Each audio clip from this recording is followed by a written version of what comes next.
পুরোজনের 2-1টা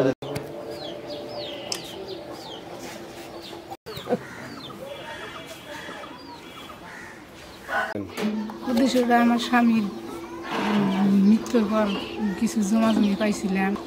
আমার স্বামীর মুক্তিযোদ্ধা বাবা মনে করেন যে আমার প্রথম স্ত্রী আর ছেলে চুক্তি করে নিয়ে ছেলে সন্তানকে বঞ্চিত করছে।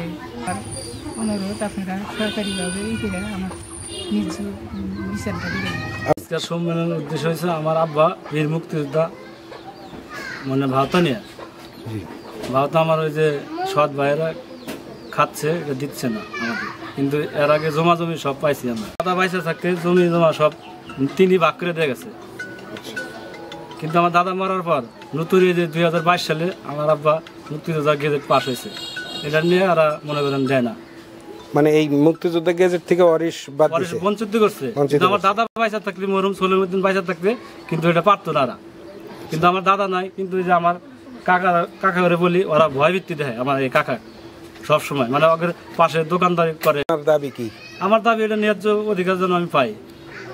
আপনার ভাতিজা দাবি করতেছে আপনার এটা ভাতিজা, এটা কি আসলে কতদূর কি?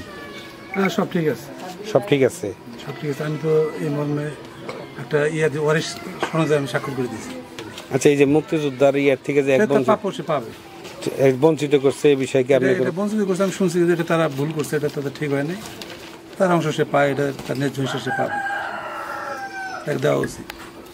সে যাতে পায় আমি কর্তৃপক্ষের কাছে আমি এটা অনুরোধ করি। রানা আপনার কি হয়? কদবানু কি হয়? ভাই বই ভাই ভাই। কোন ভাইয়ের বই? বড় ভাই বই। নাম কি? কদবানু। ভাইয়ের নাম আনোয়ার হোসেন। আনোয়ার হোসেনের বউ কদবানু জমা জমি নিছে, তারপরে মুক্তিযোদ্ধা ওয়ারিশ থেকে যে বঞ্চিত করছে এই বিষয়ে কিছু জানেন? বঞ্চিত করছে ওরা বলে যে ওটা আমার ভাইয়ের সন্তান না, এই বলে ওরা।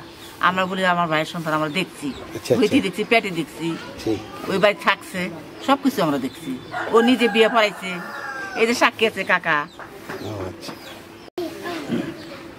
এটা আনোয়ারের ছেলে, ওই যে মেয়েটা, এই যে মেয়েটা, আর ওনার কদবানুর আনোয়ারের স্ত্রী। আমি সাথে বিয়ে পড়াইছি, কাবিন করেছি।